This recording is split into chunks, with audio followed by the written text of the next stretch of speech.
and gentlemen, thank you for tuning in to another episode of the Labor Lounge. We appreciate you.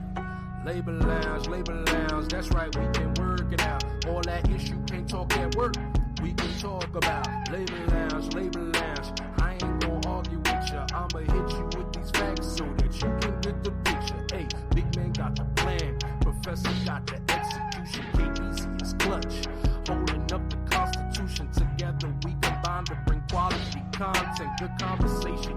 You don't even know where the time went. So call the pastor, call the deacon, call the good girls or call the heathens. It don't even matter, call them if they breathing. Ain't no excuse for you to be sleeping. Tell them to tune in when it reaches the weekend. Saturday nights at 11 Eastern to... Where you going? Oh, I'm gonna be over here listening to the Labor Lounge. Them boys, they gon' work it out. All that issue can't talk at work, we can talk about. Labor Lounge. I ain't gonna argue with you. I'ma hit you with these facts so that you can get the picture. Hey. Welcome back to the Labor Lounge. How's everybody doing today? I want to thank everybody for coming through and hanging out with us. If you haven't already, go ahead and subscribe to the channel. Hit the like button. Tell a friend that they can come hang out over here. We doing this for the people that serve people, and we hanging out big time over here. We've been working hard this weekend, man. These past couple of days has been a big deal for us. So without further ado, I want to get the crew up here because I don't want to sit here by myself. I get nervous when I'm on camera by myself, so I got to get my boys up here, right? First and foremost, we got the professor coming through. How you doing? Right on time every time. What's good with you, my boy? Man, everything's good with me, man. I woke up. I'm breathing. I'm feeling good. I'm feeling great. Let's get it. That's perfect. So you know who we got to bring up next, right? Oh, come on, man. It don't stop, but none other but K. Let's go. There you go. I already know. With y'all boys. That man stay in the studio ready. All time, every time. He got the work ethic of Tupac. Dropping that heat rock. Yes. K. Only reason he ain't blow at because he doing independent work, man. He said he ain't signed to nobody. My man.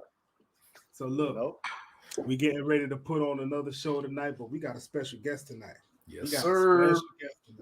So we go bring out somebody that's close to me, man. You know, I feel like I need to tap somebody on the shoulder who kind of showed me the ways of the Jedi when it comes to this whole YouTube situation, because he out there doing this thing too, right? So without further ado, let's go ahead and get Big Red from Big Red's Garage up to the stage. How you doing, young man? Guys, what's up?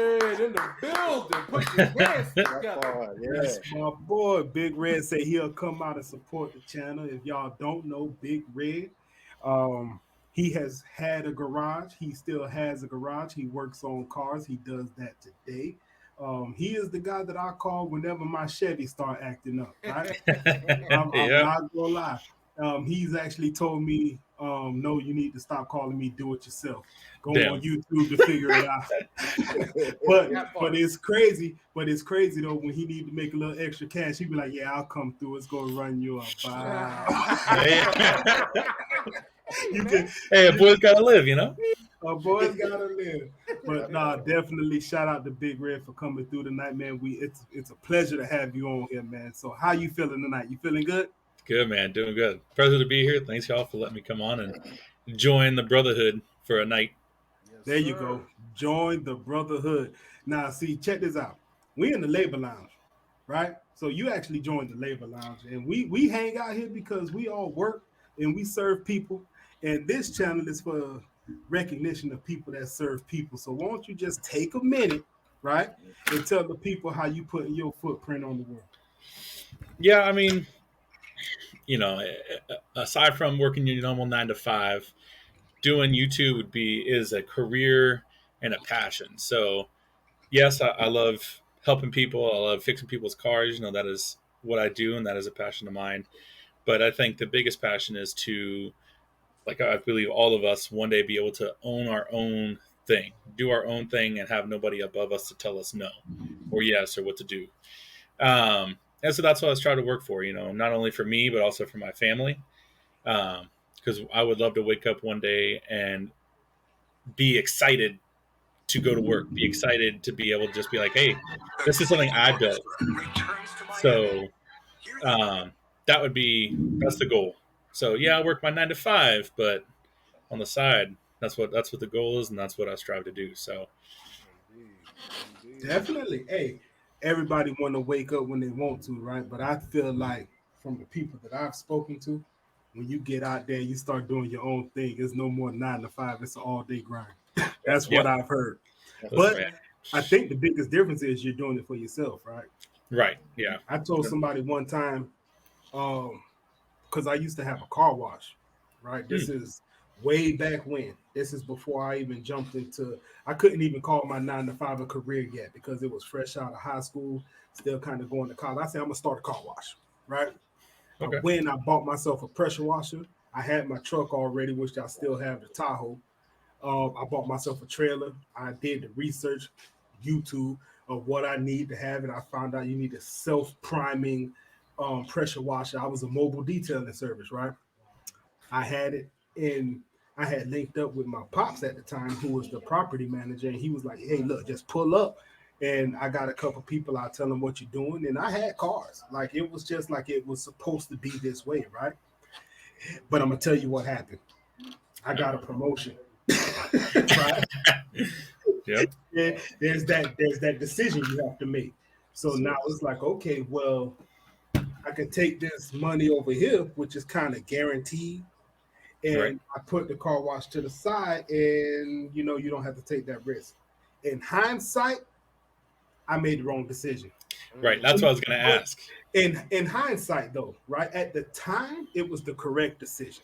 Right. And everybody's circumstances are going to be different, but my life was getting started at that point. Now I let me had ask you something too future when it wife, comes to that. kids. Yeah. Now I want to ask you something. Now I'm sure all of us have heard confessionals about YouTubers and where they are today and where they were.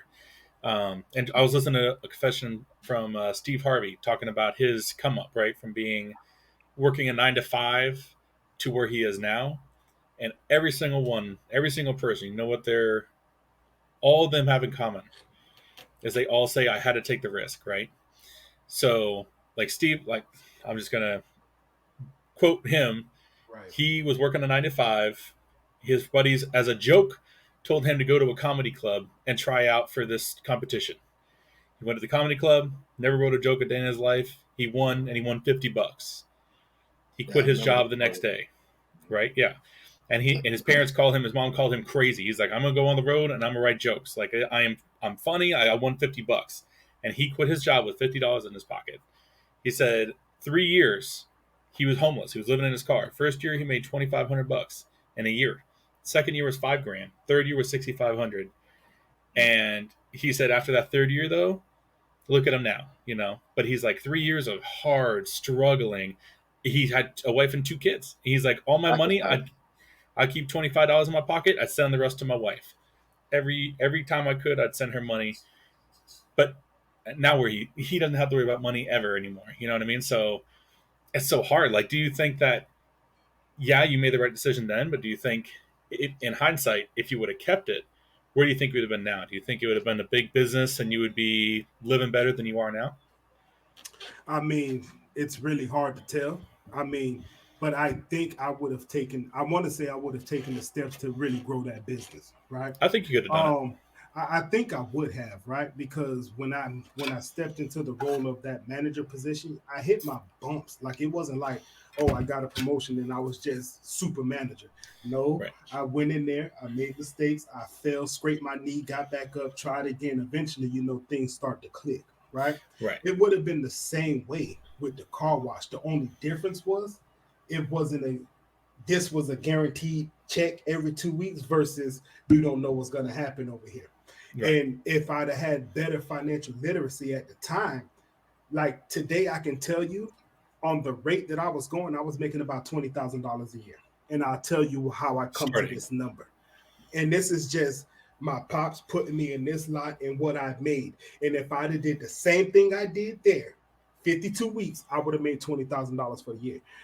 Because there was one gentleman, I'll never forget this. Pops say, look, Go over there to this shop.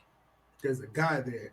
Tell him you're there to wash his car. He says he just wants you to do the outside and black the tires. When I say black the tires, he says shine the tires. Tire shine, right? So he didn't even want me to do the inside. He was just like, wash the outside. Now, what I charged for that, it was $10 at the time. You're talking long time ago. $10 for the outside. He said, don't charge him. So I went, I washed the car, shined up the tires. I go in, I say, hey, man, car's done. He comes out, he looks, he says, man, it looks great. Man gave me $50. I walk away. I don't say nothing. Don't say nothing, right? I go back the next week. He says, hey, look, you do a good job on this car. I want you to come to my house, and I want you to do every car that I got in the lot. Man had like 15 cars, right? He had like 15 cars. I mean, when you pull up to this house, you're going up through this windy road, and all of a sudden, this road opens up, and there's this big old house just sitting there, right? So all I want you to do, just wash the cars. Wash the cars outside, black the tires. He don't even want you to go inside the car. All right, cool. Now, if you think about it, he got 15 cars, right? And you got some classic cars, and then you got some just regular everyday jalopy car, but they was BMW or better, right? All I got to do is wash them, black the tires, and get the heck up out of there. Make sure they shine when I walk away. So 15 cars, $10 a pop, $150, right? Right. My buddy gave me $350. Damn.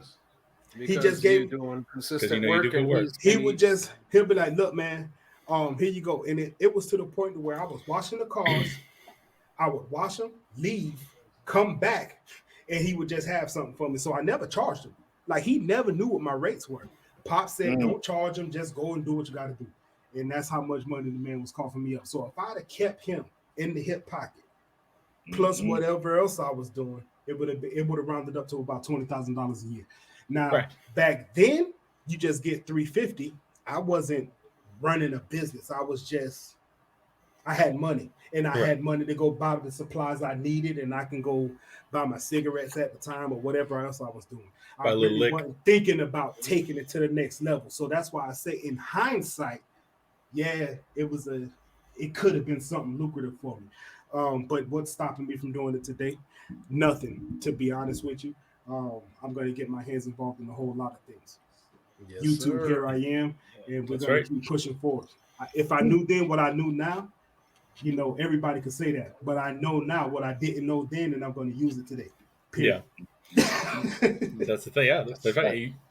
You've had years of, being in a business, learning way more than you had knowledge you had back then. So now you can apply it to yourself and push yourself further than you would have, back then. And that's the thing too. I think you being in a business, a corporate business, you learn, I think, more than you would have if you just would have been doing your own detailing. Because I feel like at that place, like doing your own thing, it's kind of like you learn to a point. But when you're in a corporate business, you have to learn more because you're trying to move up that ladder. Right. So now you have the knowledge. You've been a manager. You've done, you've ran employees. You have all that knowledge. So now when you start your own business, hey, I know how to, budget for employees, budget for product, budget for advertisement if you're going to do advertisement, but just as a teenager coming out, you would know that stuff. So yeah, I wasn't a teenager. I was about, 23, 24 at the time, somewhere in that ballpark. I don't remember young adult. Exactly. Yeah, young adult. But I will tell you the silver lining to everything that we talked about with the positions that I've held in my career. Yeah, there's stuff that I've learned that you're not going to learn in any school, right? Right. See, school will give you stuff, and it'll kind of make you solid. It'll teach you how to be self-sufficient. It'll teach you how to learn and find information. So there's definitely benefits to going to school. So I'm not diminishing going to school, but actually living it in the field is priceless, right? When you sit down and you look at a P&L and you see where all your money's going, and you see how profitable you are, and you hear companies talk about something as simple as, hey, make sure you put the cardboard in the cardboard baler. Don't throw it in the trash, because the trash is an expense, but the cardboard baler brings in revenue. You see sense. The difference? So it's like that little bit of cardboard going in the trash, it can hurt a little bit. And that's a small level. But when you think about how many bills you make in a week, right? So it's like, okay, you got, it adds up quickly. And then take that over a year, which is 52 weeks. That little bit adds up to what we say is a big number, right?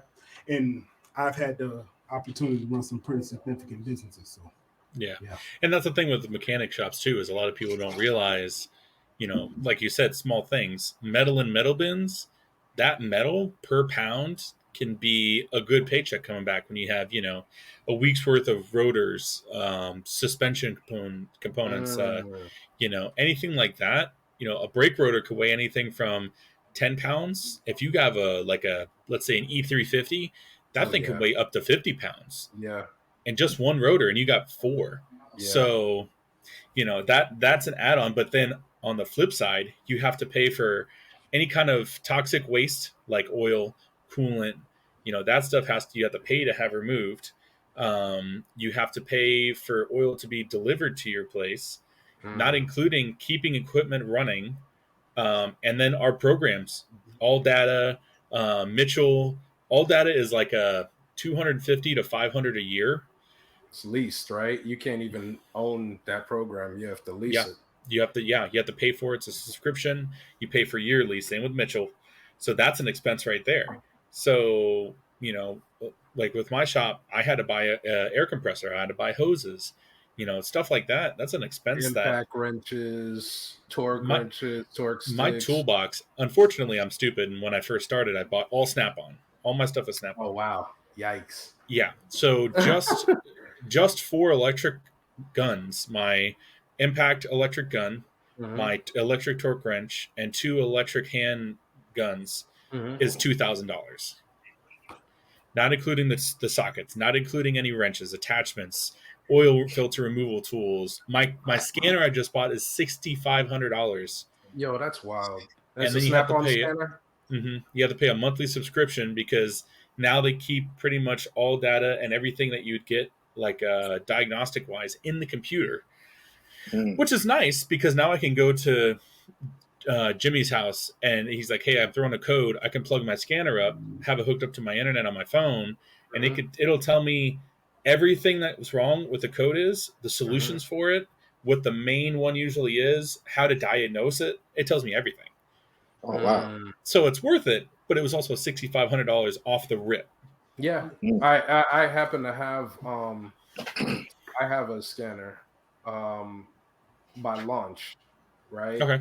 And I have a Launch, and I don't know if it's the Touch Pro, whichever, but I spent a good bit of money on the scanner, because that is, the more money you spend, the better chance you have of getting, the specific codes to the cars, right? Because there's the generic codes, and then if Big Man got a Chevy, they got the codes inside of there when you spend the money. So I spent like a good $400 or $500, which is more than the average consumer is willing to spend on a scanner, right? Yeah. So I already know when you spend the $6,500, and I got the free updates, for a period of time, and then I got to pay whatever for the updates and stuff. But I get it, man. It's definitely a pain in the butt with that. Right, and that's the thing too, is like the other day I went to go scan I think it was like a 2016 Charger, SXT V6, right? Dealerships now encrypt the OBD2 so you cannot scan it. What? Yeah. So even though it's a 2016, it says you have to have a specific dealer code in order to scan the codes on this vehicle. So I had to turn away the vehicle. So I couldn't even charge my diagnostic and tell them you have to go to the dealer. Why? That's greed. It's monopoly. It's just like, you already have people paying what, $60,000-$70,000 for a car or whatever, depending upon how much they're, whatever they got loaded with the package. And now you're encrypting the OBD too, so you could get the service money.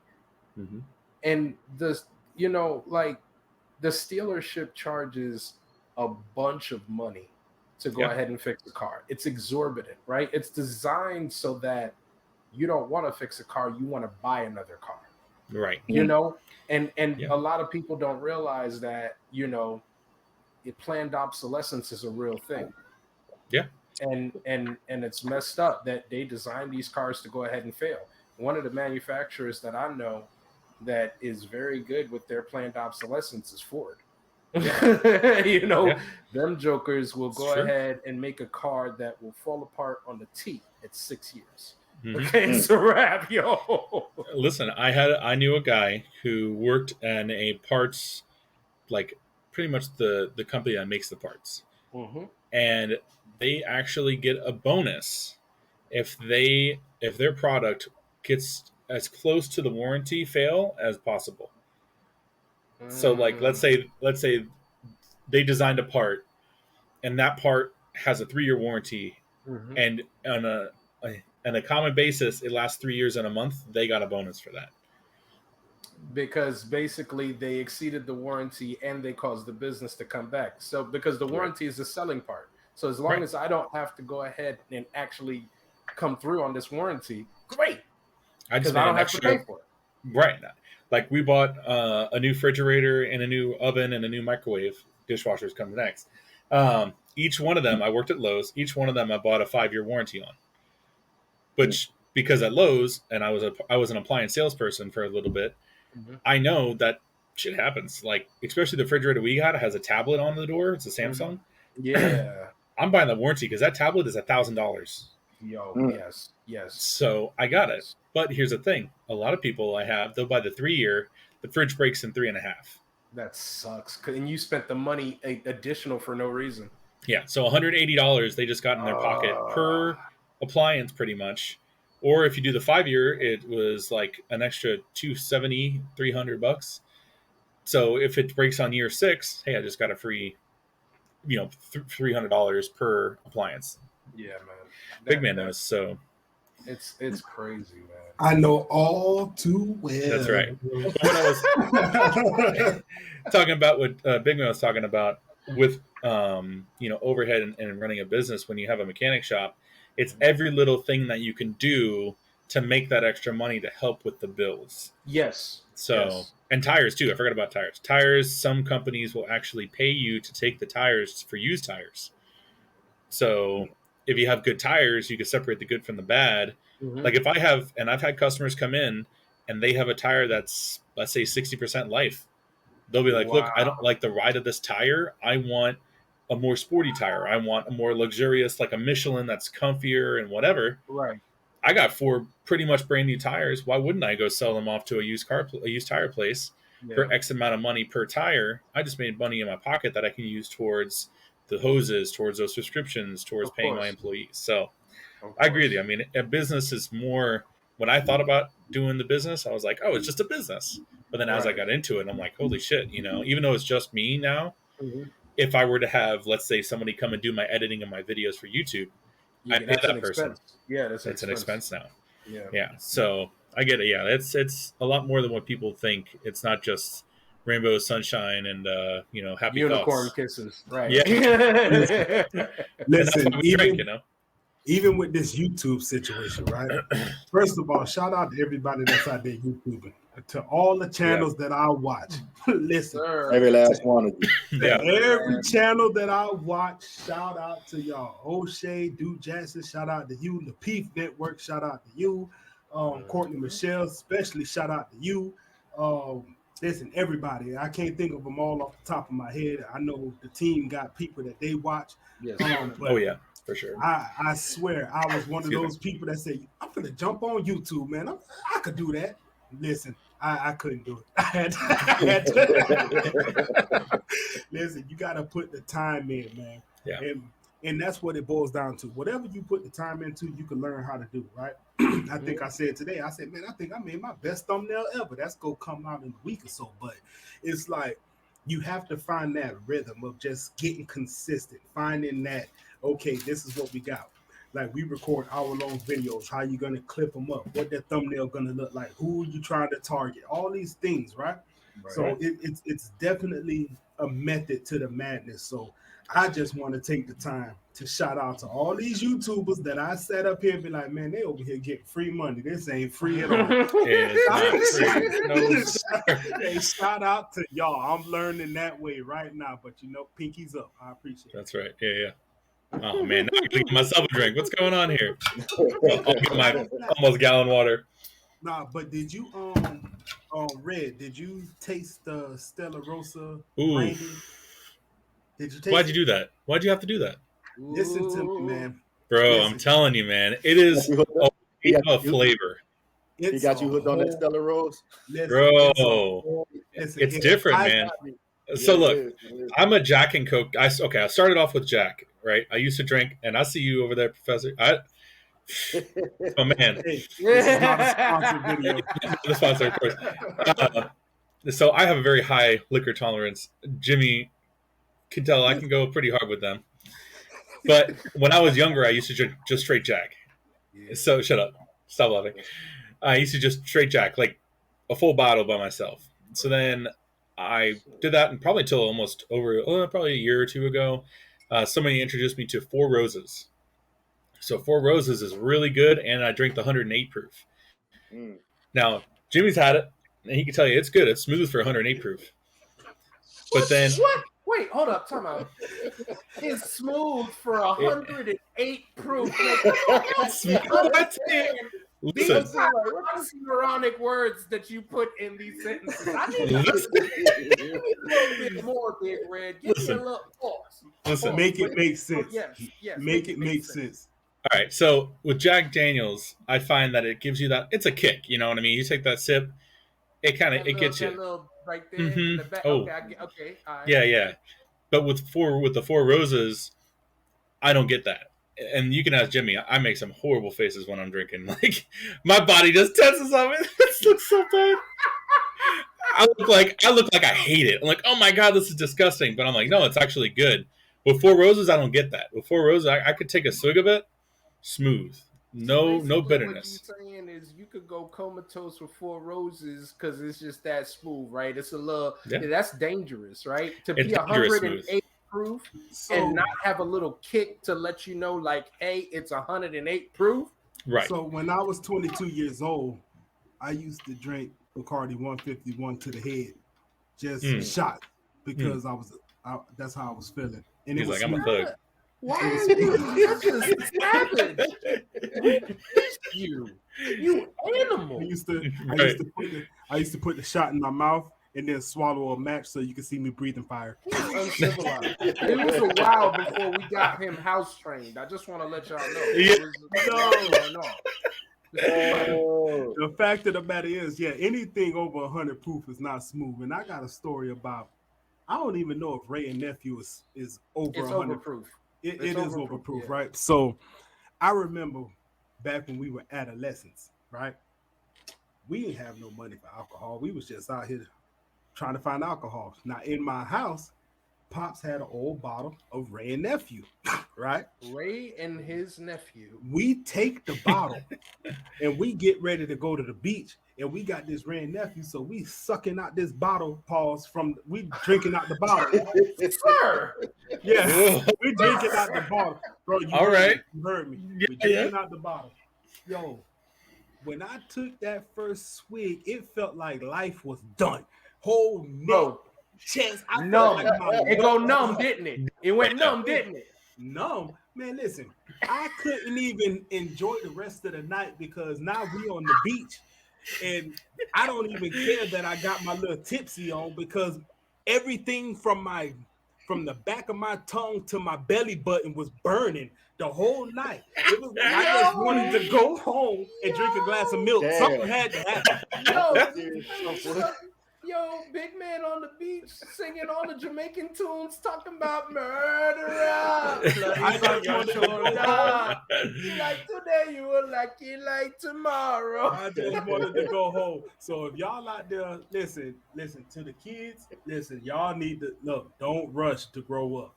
Mm-hmm. Learn how to drink this stuff because if you come across that clear green and yellow bottle that says Ray, spelled W-R-A-Y, and nephew, you don't want nothing to do with little Ray and his nephew because them boys they bad.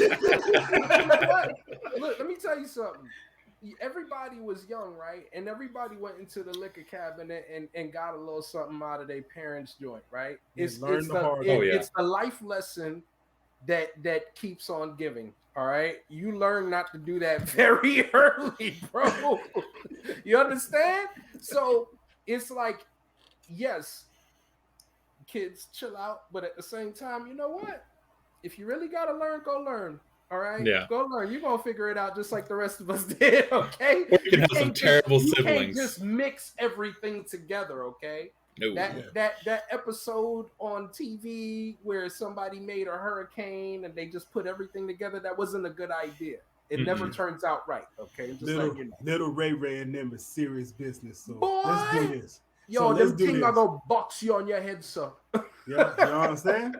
So let's do this because I don't think we ever really got into what K Dot does for a living, bro. You always come on here, you laugh at all our jokes, and you out here marinating stuff. So let's talk about Don't let it not marinate, okay? Don't swim and not let it marinate. I cannot wait to 11-4 to get that in the Ethernet because I'm telling you right now, you gonna be famous. And I want like Birdman. What dollar bill say? I want my percentage. Just like that. I want my percentage. Dollar bill, boy. I know you just spin records. But you in construction, right? Yeah, I'm in construction, man. You know, confident. So tell us a little bit about the construction world and how y'all be out there catcalling women, making people feel uncomfortable. Talk to them. Oh man, I mean, you know, construction is construction. You know, it's real hard work. You know, it's a lot of brain work into it. Managing people. You know, it's a lot. You know, but I soak it in. I do my thing. So construction's a wide field, right? Let me ask you a question. What area of construction do you specialize in? Safety and carpentry. Okay, all right. So it's a lot of woodworking and a lot of making sure. Yeah, a lot of building.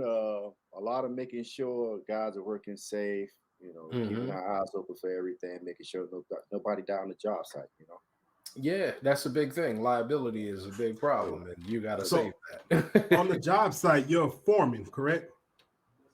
I stepped down from a foreman to become a carpenter to get that next level. You know what I mean? So that's I kind of stepped down. Right. I kind of stepped down from it and kind of focused more on the carpentry and safety. You know, doing it my company way.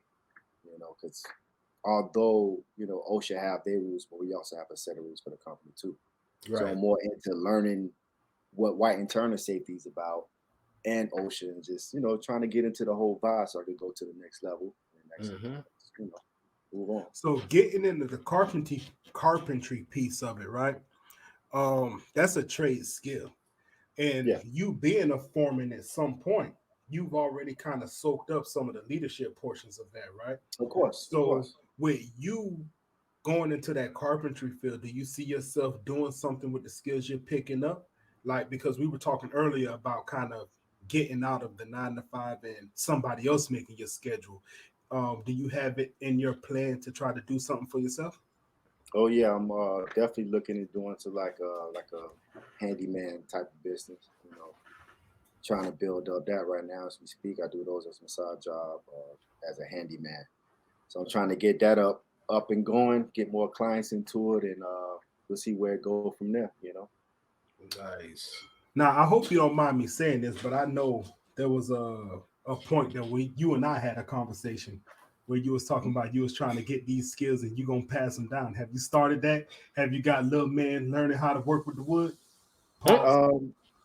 Not yet, but I do teach him things here and there. No, because there's the reason behind it.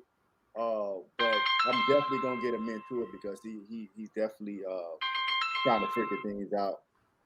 You know, figure out what I do and stuff like that. So also bring him along on my side jobs to, you know, try to learn them things here and there. But I don't think it'll be for him though. No, you know, but you know what? The fact is this, right? I was forced to go outside and change a tire. It's not for me, but I know how to do it. And that's where it comes in at. So it's those type of skills that you pick up that you just have to kind of take and run with. So, Right. sometimes you just got to put the youth in front of things. And I think it's something that we kind of lose in touch with, because I'm going to be honest with you, man. There's people out here that don't know how to do nothing. Like, I've managed people that call AAA to change the tire. It's like, yo, you got a spare in the trunk. It's like, cancel AAA. I'm coming outside, man. Stop playing. Hey, pay me. Run the building. Right. Oh, you gonna learn how to change this tire today. Right. And it's one of those things where it's a skill that's necessary. And I know, Professor, you got a story behind that where we was talking about earlier about how you was out there showing somebody how to do that. So listen, man, definitely, whenever you got the opportunity, show them how to do it. I know mine hate me because I get them out there. It be hot. He's gonna find out once I buy the house. Yeah, he's gonna find out. That's what most of y'all are gonna be done. But you know what? As a friendly, humble piece of advice, you don't even gotta wait then. There's so much things that you're doing right now.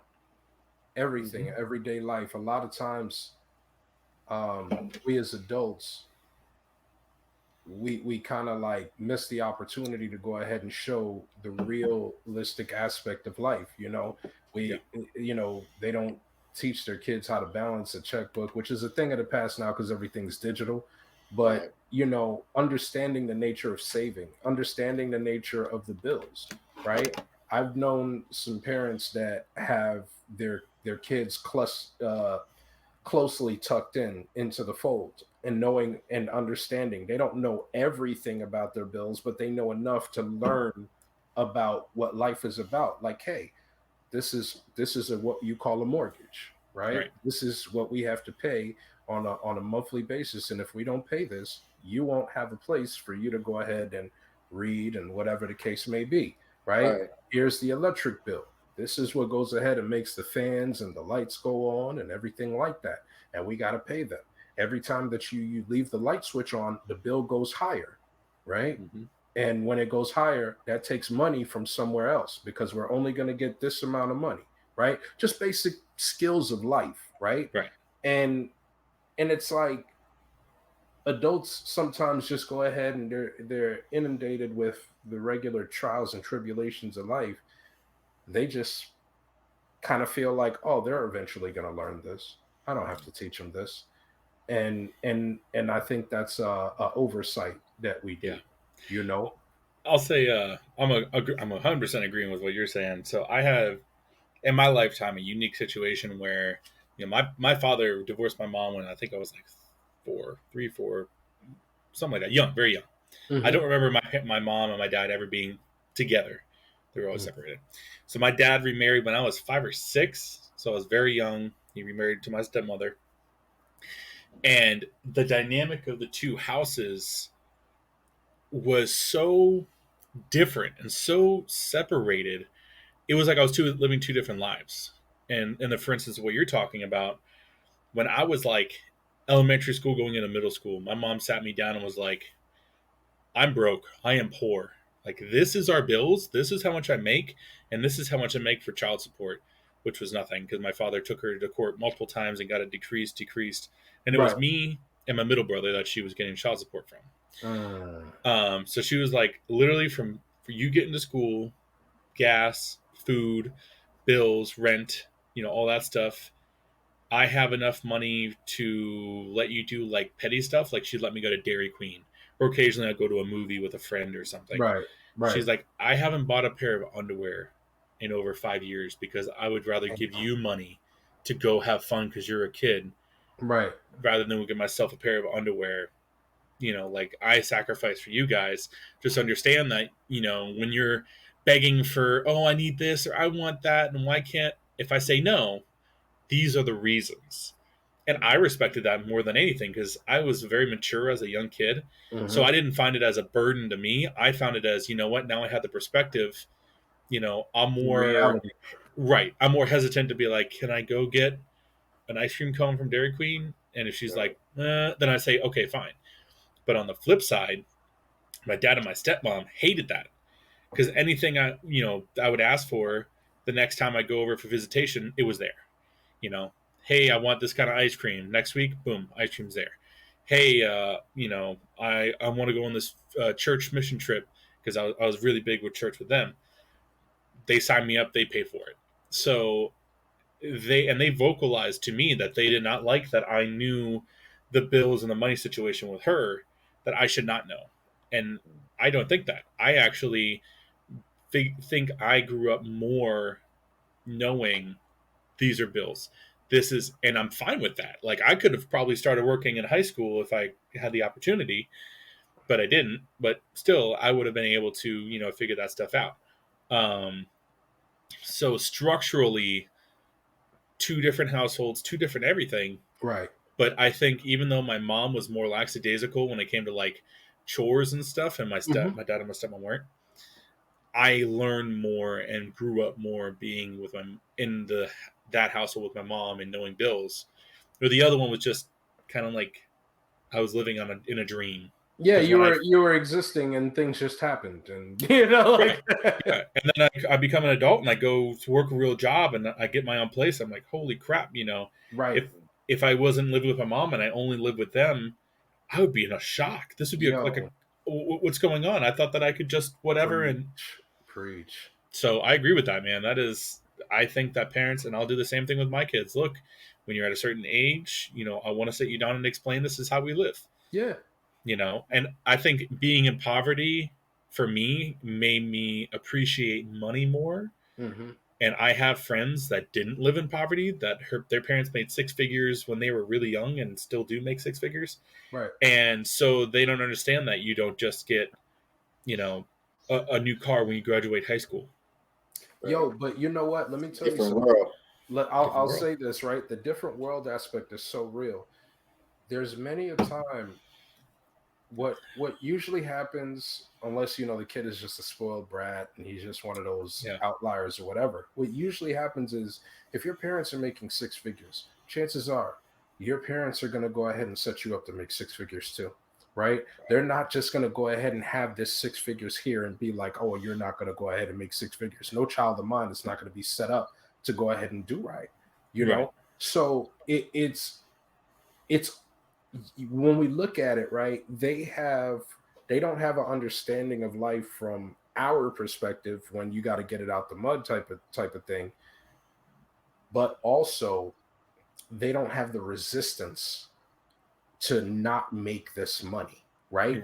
A lot of times people, when you're making little money, sometimes your mind is set like this is the money, this is the reality of the world, and only celebrities make this money or something like that because XYZ thought process.